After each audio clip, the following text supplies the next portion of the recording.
By the way, we're back to it's a wall again.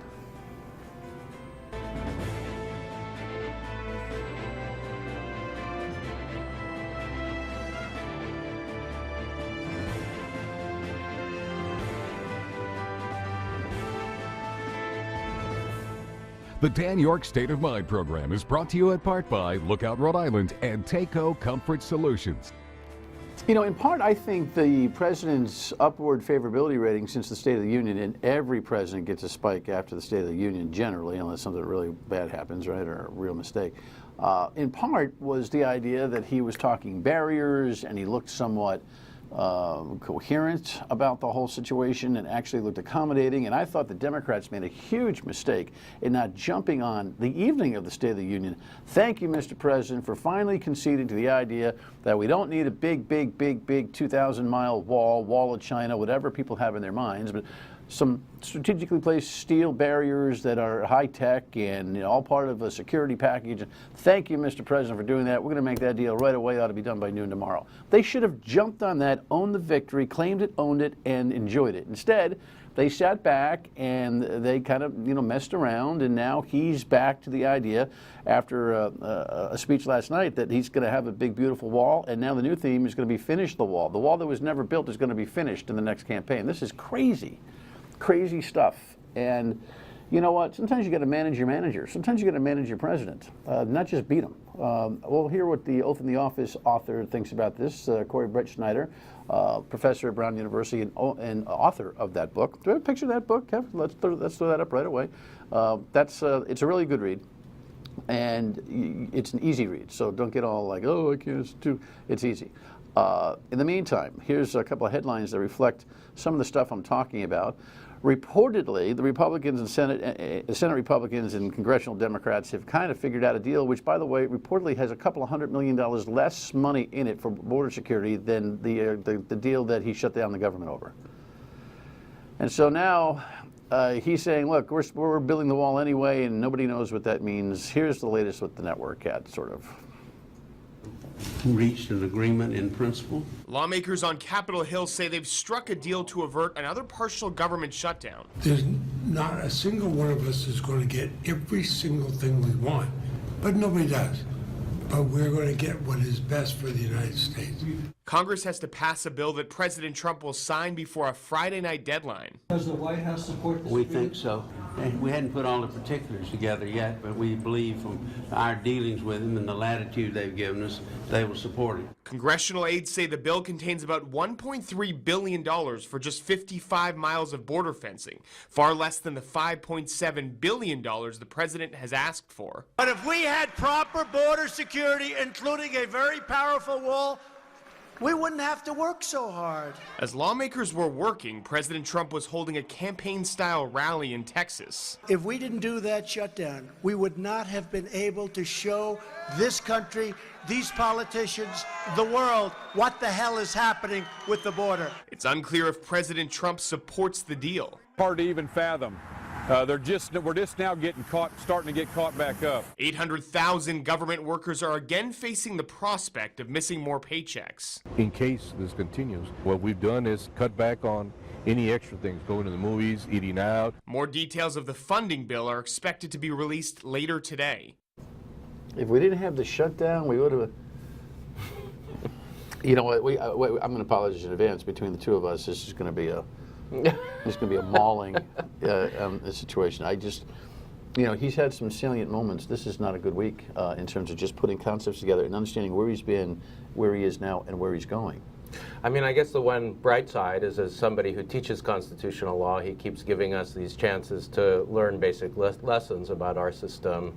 The lesson that I worry that we're going to have to teach him, hopefully teach him, because if we fail here, it's a dire consequence for the idea of the rule of law, is that if he tries on his own to declare a state of emergency, even though Congress has clearly, through repeated statements and considerations, made it clear that they are not allocating the full funding for this wall, if he tries to rely on the Emergencies Act, an act passed in the 1970s, to reallocate those funds, the Supreme Court is going to need to intervene. And what they're going to need to say to him in the clearest possible way is, Mr. President, you don't make the laws in our system, you execute them. So is he going to push us to that kind of moment of consideration, of teaching a lesson, of maybe crisis if the court fails to act in the way that it needs to? I hope not, but all his statements indicate that he is going to bring us to that moment. It's just hard to follow. You know, Republicans in that news package last night were more or less going, yeah, we think so. We think we've got them. And this morning, late morning, we taped the show around early afternoon. He was talking about how unhappy he was with the work product that they've agreed to, and that he's gonna literally like grab a little here and a little there from wherever he can and build the wall. It's as if he's completely lost focus on what the financials are. He doesn't speak to the financials anymore. We're back to the word wall. We were at barrier. His own words in the State of the Union. 55 miles is in the deal. He's talking about a big wall being built as we speak, when really it's all rehab and only a 14-mile extension. And most of the country doesn't live at the border, and nobody knows what anybody's talking about. Yeah, and he's making up statistics supposedly to justify the emergency that he sees, making up lies. Well, about, as the constitutional expert, talk to me about, dig in a little bit deeper on what the Emergency Powers Act allows him to do.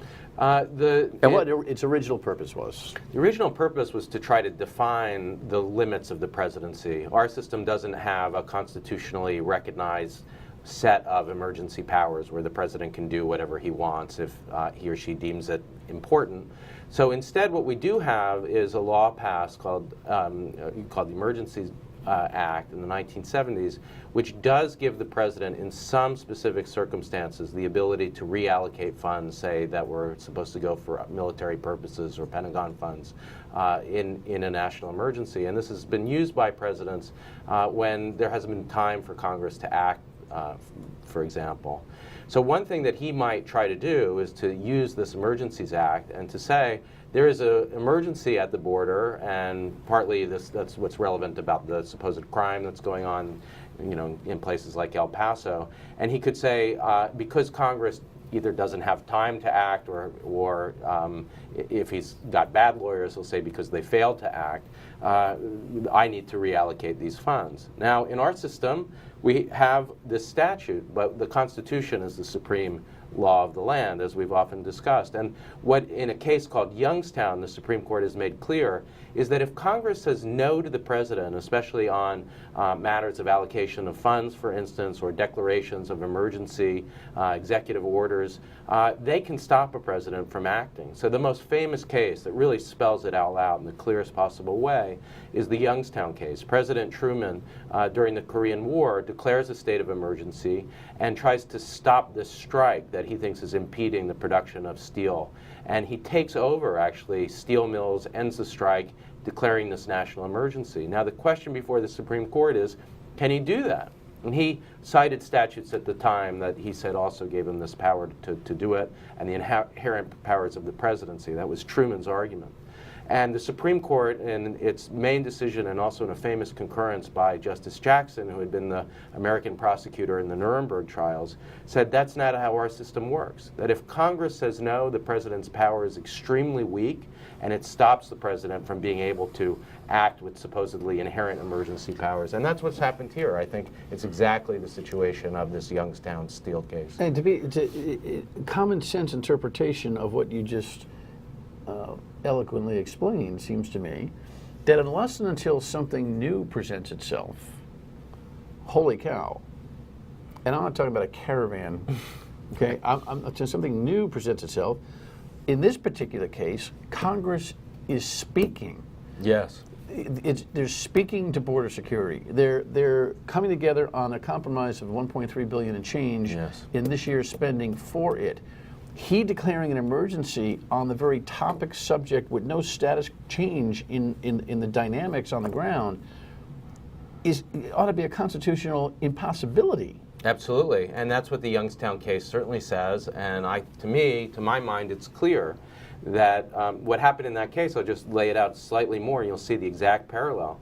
Congress considered, actually, the possibility that the President of the United States should have the power in times that he deemed national emergencies to take over the steel mills. And they considered it, and they said, no, we're not going to do that. And that's exactly what happened here. It's not that Congress didn't consider the possibility of wall funding. Or that something happened so quickly that they couldn't galvanize and respond. Right. There's nothing in that. Here's what I wonder. I feel like a kid in Corey's class. Is that an impeachable offense? We'll come back and talk about it. Stay with us. Right, so we've had near 3 dozen national emergencies, and if you go down the list, they're very military action flavored. Not all of them, but most of them. They're responsive to a current crisis. They're short-term expenditures, not long-term. Their impact is now, not long-term, right? So I find that all to be quite fascinating. Well, listen, we'll have you back if this gets to here. Someone's going to have to, well, you said the Supreme Court will intervene. Do you think the Supreme Court intervenes on its own? No, it has to be asked. Yeah, somebody's going. If he national emergencies, he's going to be responded with by a request for some kind of stay on that, correct? Yes, and most likely it would come from members of Congress. That would be my guess. And there is a puzzle of whether or not, even if on the substance he can't do it, as I explained in Chapter 3 of the book, because of Youngstown, who's got standing to bring the case? Now, in my opinion, the House members should have standing, and there are other cases where the House has been granted standing in cases where they're in a conflict with the president. But the danger of this Supreme Court is if they're sympathetic to the president or they want to wiggle out of their constitutional responsibility, that might be one way to punt on this, to say, oh, sorry, the House or congressional members don't have standing here. Well, who does? I guess what I'm suggesting is I think they do. And it's not obvious who the litigant would be, and maybe he'd get away with it. That's the danger of this presidency, that he's putting a stress test on the Constitution, and I can tell you the way it should come out, but in the real world, we know that the Supreme Court doesn't do everything that Corey Brettschneider says a president should do in the oath in the office, and certainly a president doesn't. And there are scenarios where I could imagine either relying on this Emergencies Powers Act from the 1970s, finding a lack of standing, where he does this and gets away with it, at least when it comes to the court stopping him. So I don't want to pretend that this is some easy case that we're in, or that he's not a serious threat, or he's just some dummy that we'll be able to stop and teach a lesson to in the simple part. That's my hope.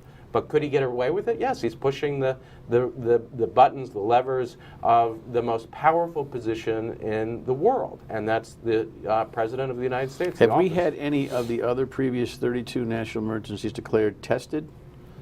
Or they've just been, we haven't had that. We haven't had someone running to the court saying, this one doesn't qualify. Well, this act that we're talking about was passed in the 1970s. Really, Youngstown is an emergencies case. That's what Truman says. He uses the same sort of language that Trump is threatening to use here.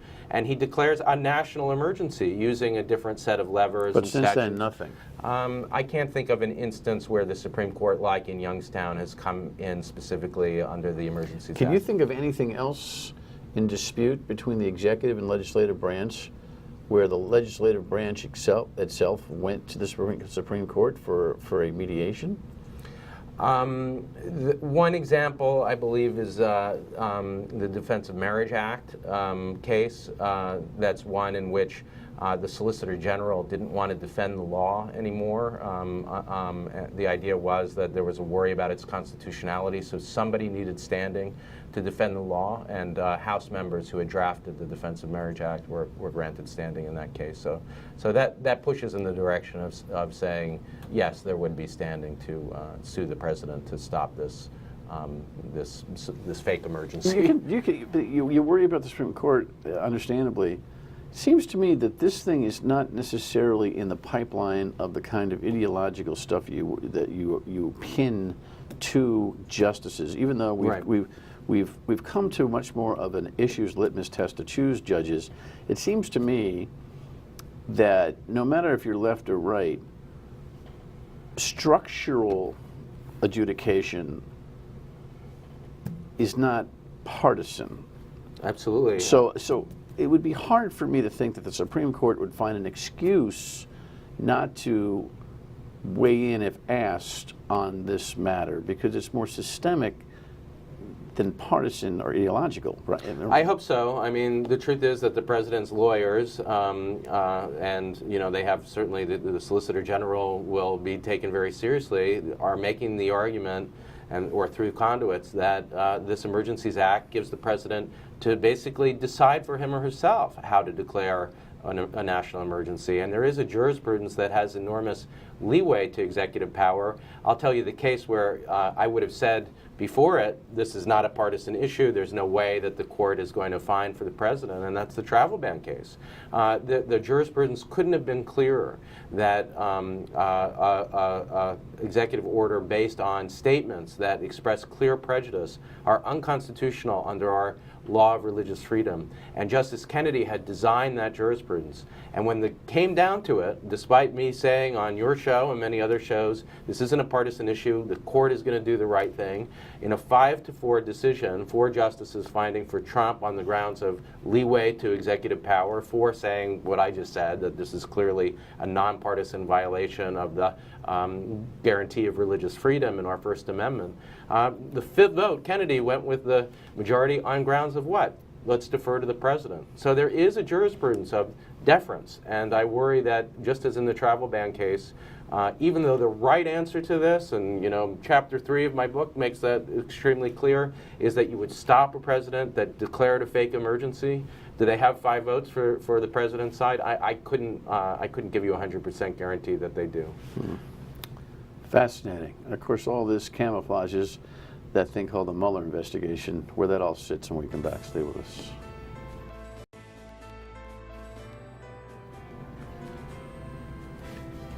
Mr. President, Mr. Mueller, there was a report out yesterday, somebody opining that Mr. Mueller may never speak, that a report may be issued, or that or that even a report may never be issued. That came from Trump lawyers who were suggesting that may be the case. What's your latest take on what's happening with that, and what's the constitutional application to it? I think that's a real danger, that this is one of those areas where action is needed. So the first action is a Protect Mueller bill that includes the guarantee that this report will be turned over. That should be bipartisan. Right now, they're not going to do that. They're unlikely to do it. The Senate's not going to do that. And he would veto it, and do they have the votes for an override? So here's my fallback position, given that it's unlikely to pass. To me, it's a straight case that the House of Representatives has subpoena power, and they can subpoena all sorts of things, including the report, and they better do it, and not be shy about doing it. And one question, again, actually related to what we were talking about before, is what if he says no? He tries to defy the congressional subpoena. Who, Mueller? No, well, the president could order the Justice Department to refuse to turn over the subpoena. Because everything comes through the executive branch. Yeah, and in their view especially, Mueller works for the president. That's how they see it. I mean, the way I see it is, yes, he's technically in the executive branch, but he's charged with investigating the president. And Congress also has powers, including the subpoena power. So if they resist the subpoena, they have to go to court, and there again, the Supreme Court has a duty to fine for Congress. Is he actually charged with investigating the president, or he's actually charged with determining the facts surrounding Russian intervention and meddling in the election?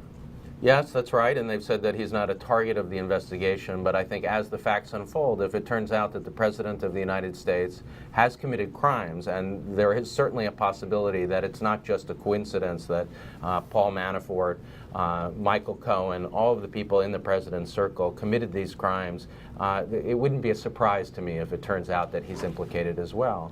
And so if that turns out to be true in the course of the investigation, at minimum, there's an obligation to point this out to Congress for possible impeachment hearings. And then I hold the view in the book, which is controversial, but frankly, a lot of people are coming around to it more and more. I just saw Ted Lieu speak at length about it in the Judiciary Committee. The president can be impeached. Yes, the congressman from Impeached California. or indicted? Sorry, can be indicted. Sitting president can be indicted. Trump says that if you're president of the United States, you cannot be subject to a criminal indictment. Well, that's been I say you DOJ modus operandi, but there's nothing in the Constitution that suggests it. In lieu, in fact, in his last set of discussions with the acting attorney general was pressing him, is there something in the Constitution that prevents it? He was looking to get Whitaker on the record. Of course, Whitaker was like a frat boy having a good time, just busting chops throughout most of this deal. And I was so glad to see, I sent Congressman Liu my book. Maybe he read it. We'll see. I've been in touch with his chief of staff. And on my view, that's exactly right. That's what I say in the book. There's nothing in the Constitution that gives the president immunity. The framers disagreed. Hamilton did think that impeachment had to come first and a sitting president couldn't be indicted. But James Wilson from Pennsylvania made the very eloquent and simple point that a president is not above the law. And so he believed there was nothing in the Constitution that immunized a sitting president from indictment. And our case law, U.S. v. Nixon most prominently, suggests that same idea. A president is not above the law. A president is subject to a criminal subpoena. We know that. And I think it follows on, too, that a president is not immune from indictment. Well, what's interesting is that the Mueller investigation is very Russian intensive, obviously, but the Southern District of New York has its own little thing going on with Michael Cohen and other kinds of behaviors that are really much more, that are outside the purview, some which are linked, some which have been passed over or passed through. Bob Barr, the new Attorney General, to be confirmed, would have the ability to put the thumb on the Southern District of New York. They report to him directly. What do you think about that dynamic? Does Bob Barr's Attorney General appointment suppress what's happening in the Southern District of New York, where I think the president probably has more worries? I think there's the same point that I just made. That's all discretion, right? The same point that I just made, which is that on my view, there's nothing in the Constitution to prevent the Mueller team from indicting a president. It is true that they have these internal Justice Department memos that are supposed to be binding on all of the Justice Department, including the Southern District. But in my view, the memos are just wrong. And if you look at them, their arguments are terrible. They're that the president is too busy. I think, give me a break with this president. But tell me, the constitutional issues are clear, right? Bob Barr can shut down Southern District of New York anytime he wants to. They report to him. I think it's more complicated than that. So say, for instance, the Southern District of New York and the Mueller team have the ability, because of worrying about impeding the investigation, to ask for a request from the grand jury sealed indictments. Now, once those indictments are filed, they could also be open to the public. You need a judge, basically, to get rid of them. So there are techniques to use the president, to keep the president and his team from undermining the investigation. 'Tis fluid for constitutional scholars, isn't it? Yes, we're having, it's a bad time for the country, but a very interesting time, I'll say, for constitutional law. Here's the book. Pick it up. It's The Oath in the Office. It's been out for a while now, selling well, and very instructive in these constitutional trying times. Professor, thank you. Final word, and we come back. I mean, seriously, it's important for every American to understand constitutional basics when it comes to the ebb and flow. And this wall debate might end up being a constitutional fight, but the underlying real stories that Donald Trump is most concerned about, the investigations and the like, are just embedded in constitutional theory. So read the book. I'll see you tomorrow on the radio at 3 until 6 on WPRO, and back here tomorrow night. Good night.